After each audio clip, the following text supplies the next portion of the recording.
Hi, I'm Thomas Broadhead. I'm the editor of the Critical Performance edition of the Ives 4 Symphony. And in this video, we're going to talk about the dynamic swell and the BU. Here's the first page of the finale, and we're looking at a complete statement of the BU cycle, as we've examined before. And look beneath the gong staff this time. Notice that there is a hairpin crescendo that starts from no music whatsoever and works its way up to a forte gong strike. And then it decrescendos through nothing to a mezzo piano and then a double piano.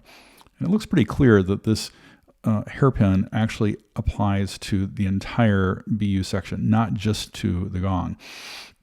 Now, in the old 1965 score, this only occurred at the very beginning during the initial statement of the BU cycle, and it was dropped after that.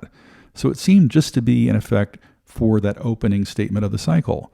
But is that really what Ives intended? Let's look at the manuscripts. In a separate video, I explained that there are two manuscript sources to the finale. One is a score sketch, and it's on oblong staff paper, and it looks like this. And it's an initial working out of the ideas for the finale. And then the second manuscript is on regular portrait staff paper, and it's a fleshing out of those ideas. And it would normally be called a fair copy, but it's a little rough, so it's sort of a pseudo fair copy. But it's complete, and it's all we have to go on. And there's enough there that you can make a very good edition of the finale. But now let's talk about what's going on in it with regards to the BU swell. Here in the sketch, you can see the swell being written out in various places. And here's a location where he hasn't quite settled on the final form of the BU pattern itself, but you can see the swell down here, and then it starts up again over here. Again, here's another page where you can see the swell in pencil at the bottom. So it seems to be something that he intends to be repeated throughout the movement wherever the percussion is playing that cycle, right? Well, in the pseudo-fair copy, the second source to the movement, he only writes it out once. It's right here at the beginning in the initial statement of the BU cycle, with that crescendo leading up to the forte strike, and then the mezzo piano, and then the double piano. But by looking at the sketch, you can see that he was thinking of it as applying to the percussion throughout the movement. So it seems logical that he really intended to write it out in full when he made a proper fair copy of this. This isn't a proper fair copy because it's a mixture of ink and pencil. A real fair copy would be an ink throughout. But this is what we have to go on, and for the 65 score, the editors didn't really look at the sketch, and so they only reproduced the swell on the very first statement, so it was left out after that.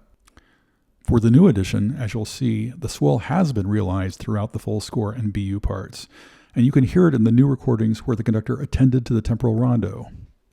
So in all the performances and recordings of the 1965 score, there's no swell in the BU, and the gong strike at the midpoint of the cycle is never pronounced, but there are places where they seem to need to sound through the main orchestra.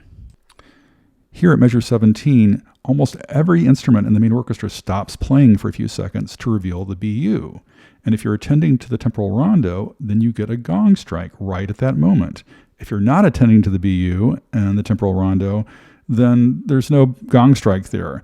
But regardless, with the old edition, there wasn't a swell for the BU.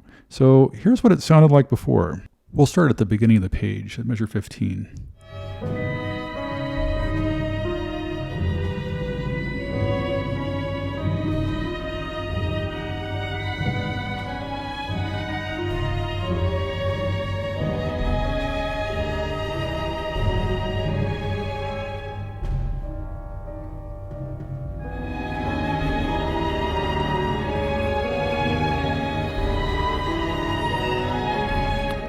Now, for contrast, using the new edition, if you have the BU and the OU moving in proportional lockstep following the temporal rondo plan that Ives has for the entire movement, and you also add in the swell into the BU, then you have an effect like this.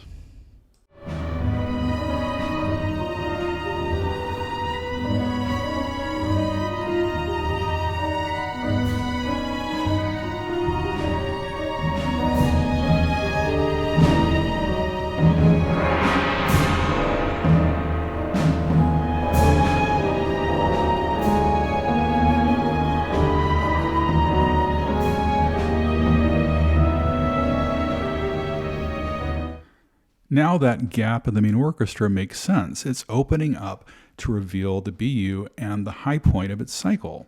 Now, a strong gong strike at the middle of the BU cycle may not be ideal from an interpretive standpoint. It may conflict with softer music of the main orchestra. But remember that the BU is to be spatially separated from the main orchestra. This could solve the problem. In the second movement, for example, Ives worked out a plan to separate the instruments to achieve the effect of volume at a distance. We'll be discussing that in a separate video, but here, just note that Ives may have been imagining the BU sounding at a considerable distance. If so, those gong strikes wouldn't conflict with the soft music of the main orchestra.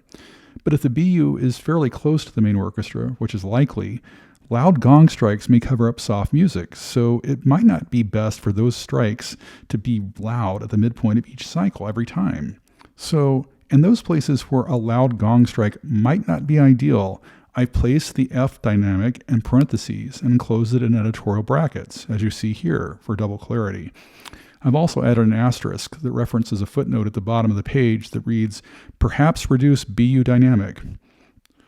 For another example, later in the movement, at measure 32, the orchestra is playing very softly again, and here at the midpoint of the BU cycle coincides with a very soft quarter tone chord in the strings and piano. It's unlikely Ives would want the chord buried under a gong strike, so once again, I've set the dynamic in parentheses and enclosed it in brackets to ensure the conductor's eye is drawn to it, and once again there's a footnote for clarity. I've done this wherever the BU's mid-cycle gong strike would clash with soft music in the main orchestra. To hear what this sounds like, let's listen to another recording of the same passage as before. Just like the other recording, the temporal rondo is being realized, but this conductor is having the BU reduce the volume of the gong strike quite a bit. It's still audible, but it's not as pronounced.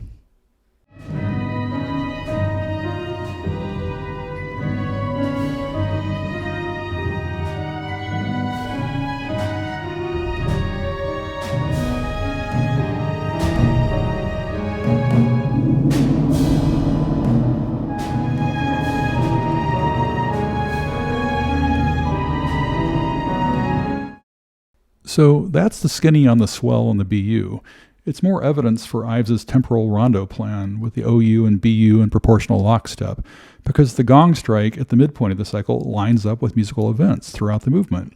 But, except for where it's being put on display, such as at measure 17, it may need to be reduced in volume on a case-by-case basis so it doesn't conflict with or cover up soft music in the main orchestra.